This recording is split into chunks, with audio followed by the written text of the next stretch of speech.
Jeshi la Polisi mkoa wa Mbeya linamshikilia Doto Lubongeja,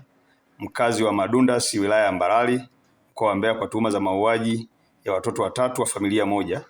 kwa kuwanyonga shingo. Watoto waliouawa ni Petro Amos miaka 8, Samu Amos miaka 6 na Nkamba Amos miaka 4, wote wakazi wa kijiji cha Madundas.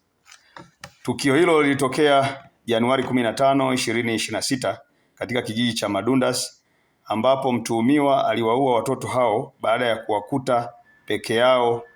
wakichunga ng'ombe eneo la jirani na nyumbani kwao. Baada ya kutekeleza mauaji hayo, aliiba ng'ombe 15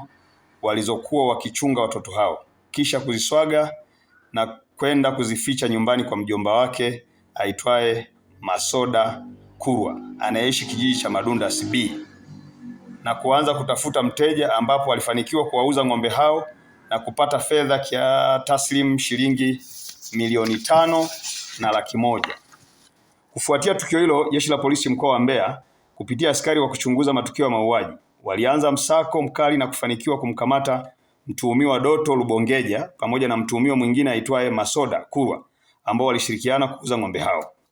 Kupitia msako huo, askari hao walifanikiwa kuwapata ng'ombe wote 15 waliokuwa wameibiwa pamoja na fedha taslim kiasi cha shilingi milioni 5.1 zilizopatikana baada ya kuuzwa kwa ng'ombe hao.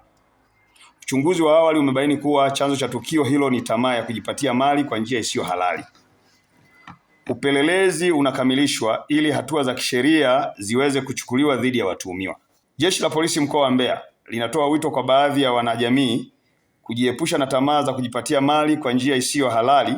na badala yake kutafuta shughuli halali kwa ajili ya kujipatia kipato halali na sio kufanya uhalifu na ukatili kwa watoto kama ilivyofanyika katika tukio hili.